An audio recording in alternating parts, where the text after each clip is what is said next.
Madame Lestrade, maire de Pontivy. Oui, donc maire de Pontivy, président de Pontivy Communauté.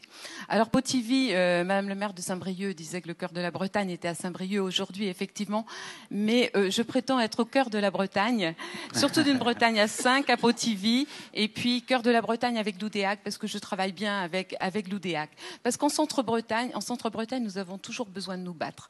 Toujours besoin de nous battre. Il suffit de regarder une carte de la Bretagne. Quand vous regardez une carte de la Bretagne, à chaque fois je réagis, vous voyez les grandes villes se trouvent sur le pourtour de la Bretagne, les grands axes sont sur le tour de la Bretagne, enfin tout est sur le tour de la Bretagne. Même quand vous avez mis en place des cars, monsieur le Président, les cars que l'on appelait les cars Macron ne passaient pas en Centre-Bretagne. Ils passaient dans les grandes villes. Donc nous souffrons d'un problème de communication.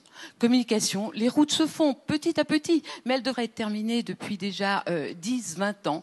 Et puis ça se fait petit à petit. Alors la fameuse RN 164, qui, je le vois bien puisque je suis aussi conseillère régionale, je vais à Rennes de temps en temps et on voit que les tronçons s'ouvrent. Et puis ça avance un petit peu comme du gros ça avance chantier, là, hein. un petit peu, ça avance un petit peu et puis chacun en reparle. Et c'est vrai qu'il nous a été promis qu'elle devrait se terminer plus rapidement. J'y crois.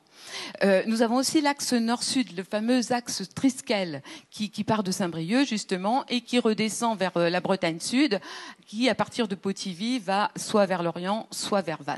Alors ça, c'est un axe qui devrait être terminé aussi depuis des années, mais qui tarde beaucoup plus à se terminer. Et là, nous avons besoin des aides autant de la région d'ailleurs que de l'État pour le terminer.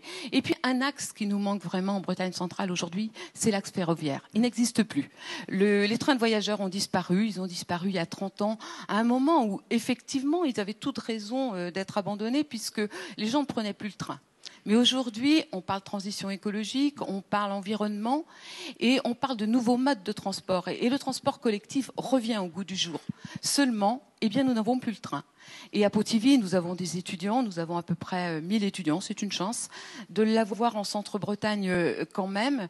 Mais nos étudiants, en général, ce qui ressort de l'aspect négatif, c'est nous n'avons pas le train, les difficultés.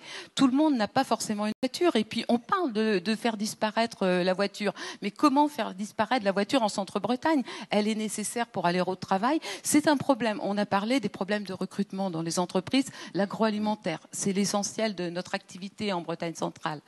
Les entreprises ont des difficultés à embaucher, mais la mobilité est un des problèmes. À l'échelle de la communauté de communes, nous venons d'adhérer à EOP Solidaire pour mettre en place une plateforme de covoiturage. Mais bon, encore faut-il que les esprits changent. Mais le train serait important. Je me souviens, nous avons eu un débat public sur les liaisons nouvelles en matière ferroviaire.